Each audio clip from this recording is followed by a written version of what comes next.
Amen, hallelujah, purihin po Panginoon at salamat sa kanyang grasya, no? Sa kalakasan na binibigay po ng ating Panginoon. Ang saan ay muli po makapagbahagi po ng kanyang salita at sa araw na ito gusto ko pong bahagi sa inyo, no? Yung isang salita ng Diyos na kung saan ay nag-encourage or naghihikayat, no?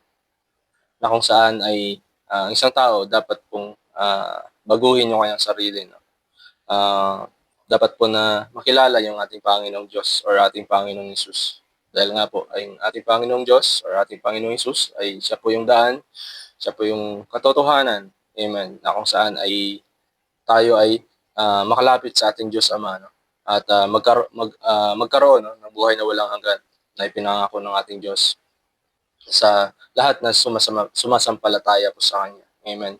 At dito po, no, makikita sa John or sa Juan sa Tagalog, no? Chapter 3, verse 1 to 8. Amen. Babasahin ko po sa inyo. Sabi po dito, may isang taong nagngangalang Nicodemus. Isa siya sa mga pinuno ng mga Hudyo at kabilang sa grupo ng mga Pariseo. Isang gabi, pumunta siya kay Jesus at sinabi, Guro, alam namin isa kayong tagapagturo na mula sa Diyos dahil walang makakagawa ng mga himalang ginagawa ninyo maliban kung sumasa Kanya ang Diyos. Amen. Verse 3, sumagot si Jesus, sinasabi ko sa inyo ang totoo, hindi mapapabilang sa kaharian ng Diyos ang hindi ipinanganak na muli. Amen. And 4, nagtanong si Nicodemus, paanong may papanganak muli ang isang taong matanda na? Hindi na siya pwedeng bumalik sa tiyan ng kanyang ina upang ipanganak muli.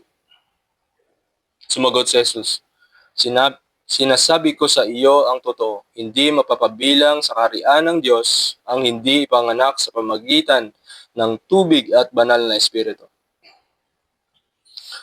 Ang ipinanganak sa pamamagitan ng tao ay may pisikal na buhay. Ngunit ang ipinanganak sa pamamagitan ng banal na espiritu ay nagkakaroon ng bagong buhay na espiritual. Amen. 7. Kaya huwag kang magtaka sa sinasabi ko sa iyo na kailangang ipanganak kayong muli. Last verse, sa 8. Ang hangin ay umiihip kung saan nito gusto.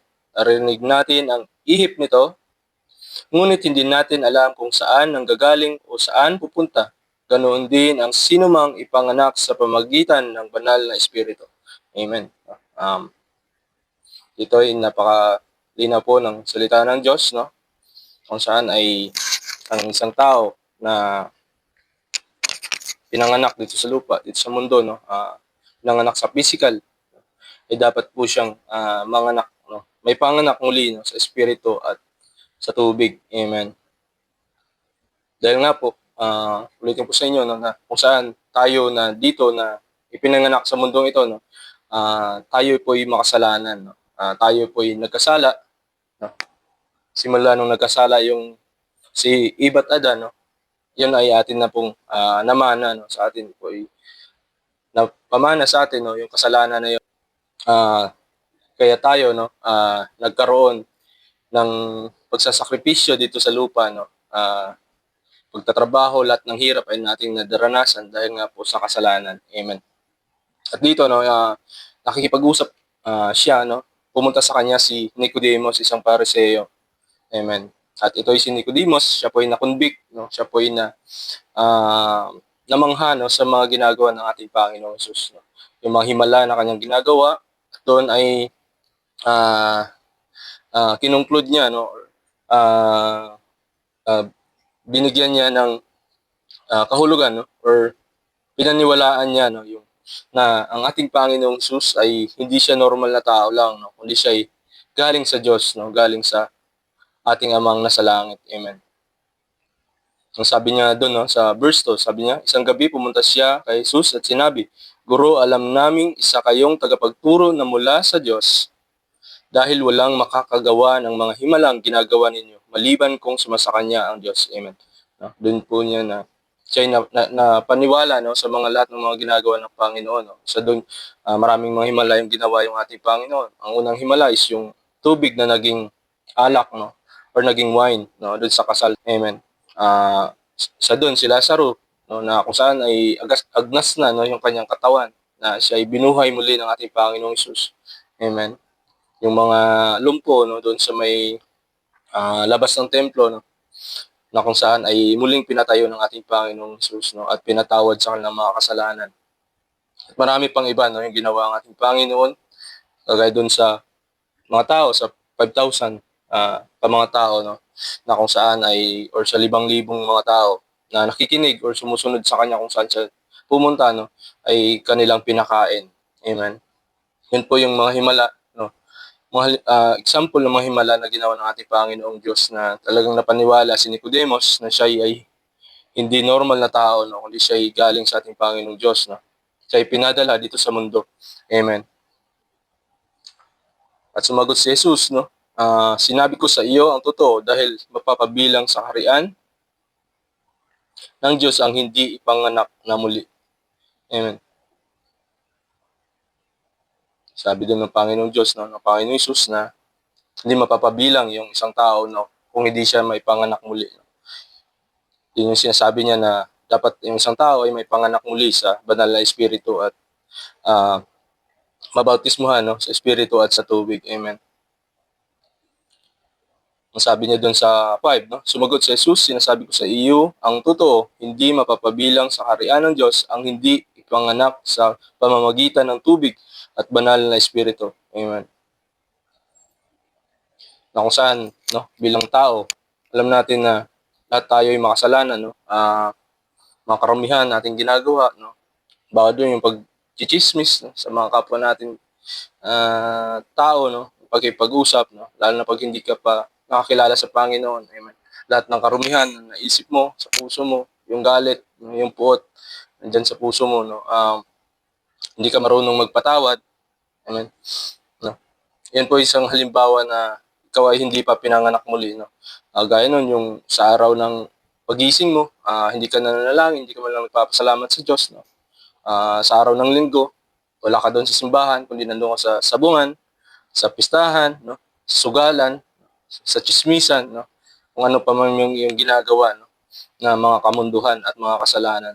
Yan po isa sa mga halimbawa or mga sexual na immoralidad, no, na yung ginagawa, na kahit na may asawa ka, no, nakikipag-apid ka doon sa mga babae. No.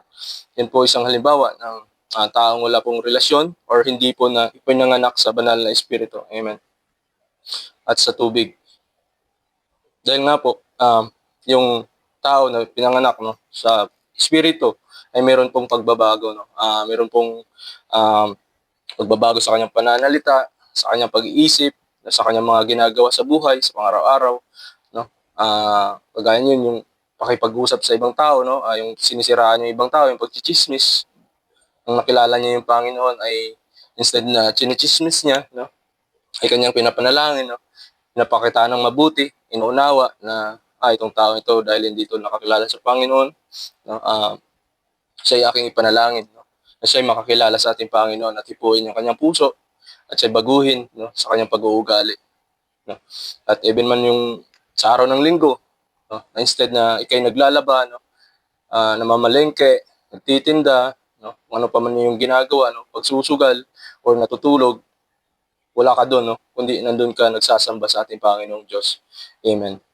Dahil nga ikaw ay anak na ng Diyos, no, ikaw ay nilinis na or nabautismuhan, no, sa Espiritu, no. Ikaw ay na-sanctify na ng banal na Espiritu, at kung saan ay yung mga bagay na yung ginagawa noon ay hindi mo na yung ginagawa, no.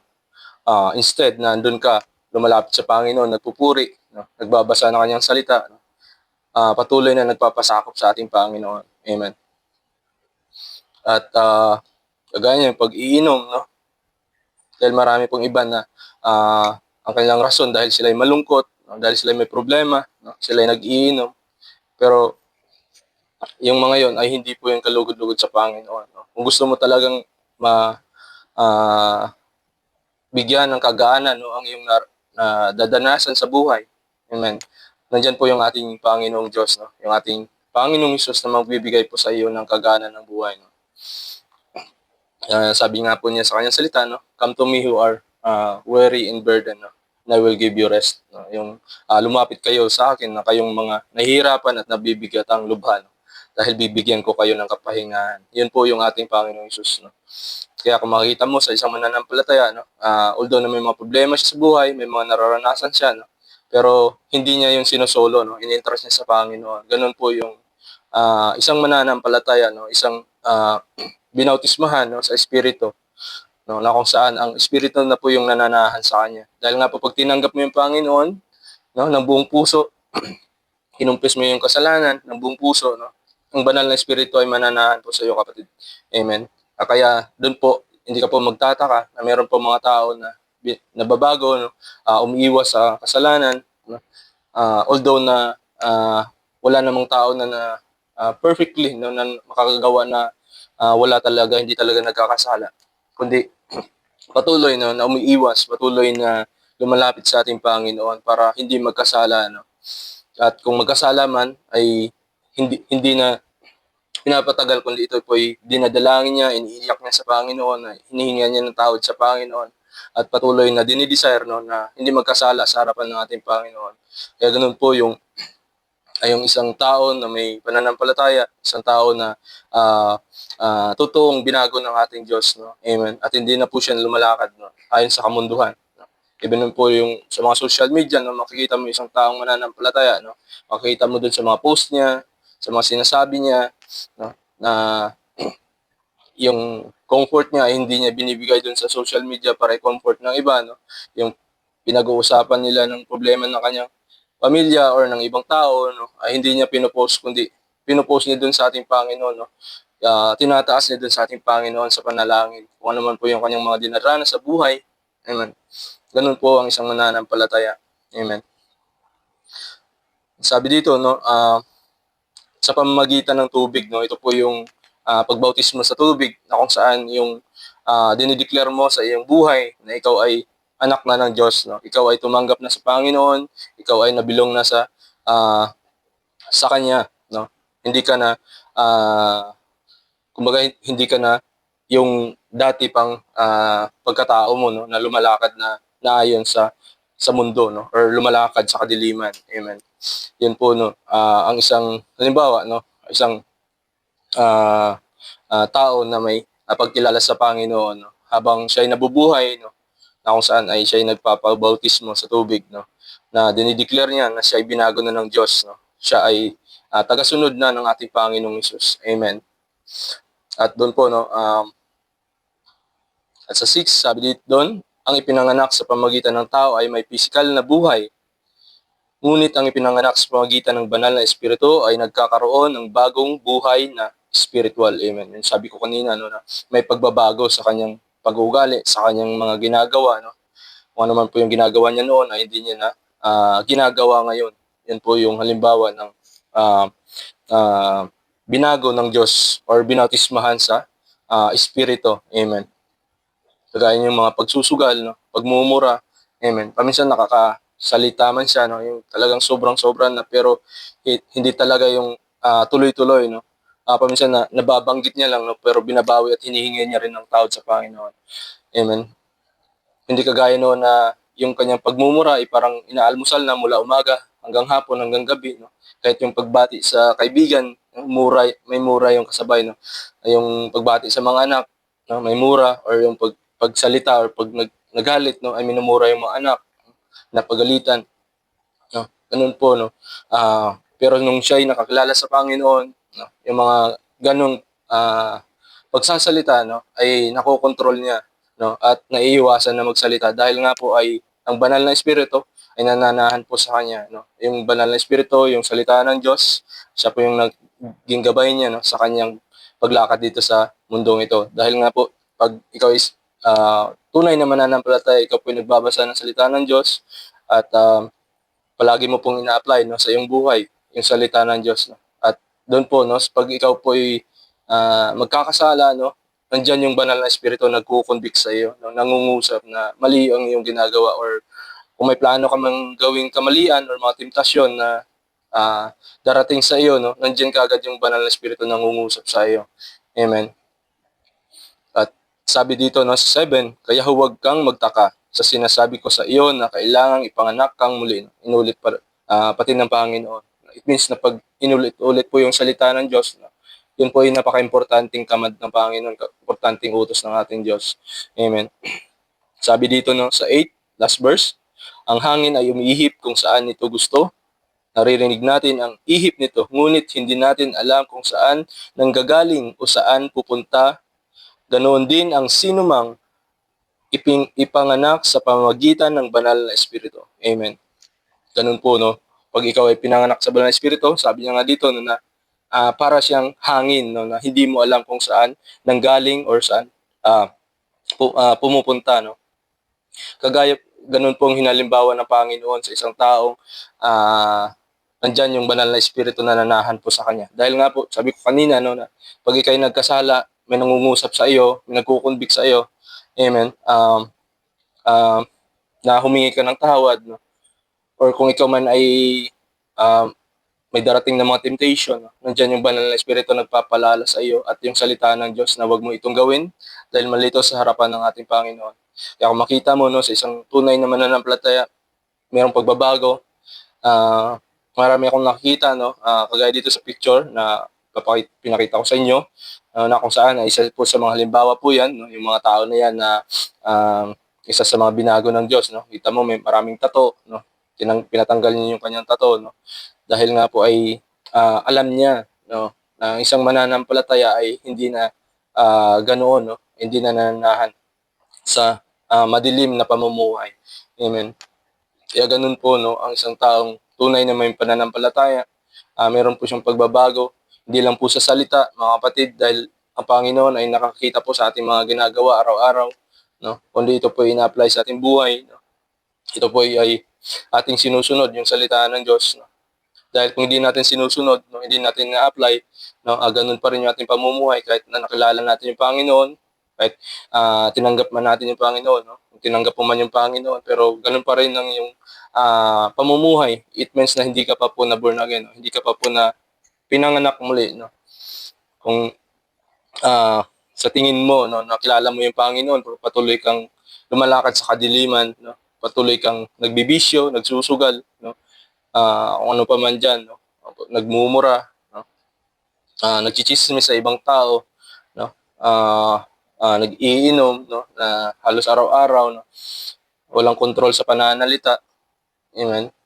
Yan po isa sa mga halimbawa na hindi ka pa po nabago, kung saan ang totoo niyan ay nakilala mo lang yung Panginoon sa pangalan, no? Pero sa buong buhay mo or sa puso mo ay hindi mo pa talagang tunay nakilala yung Panginoon or wala ka pang tunay na relasyon sa ating Panginoon or wala pa po yung relasyon mo, no? Yung at hindi wala pa po yung kaligtasan na yung na-receive mga kapatid, no? Dahil kung na-receive mo yung tunay ang Panginoon, no?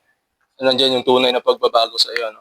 Sa iyong buhay. Amen. Kaya purihin po Panginoon and I pray na marami po yung makarinig at hindi lang po makarinig kundi i-apply po sa kanila ang buhay, no? Yung salita ng Diyos dahil yung salita ng Diyos ito po ay totoo at ito po hindi nagsisinungaling. Kaya God bless po sa lahat po. Amen.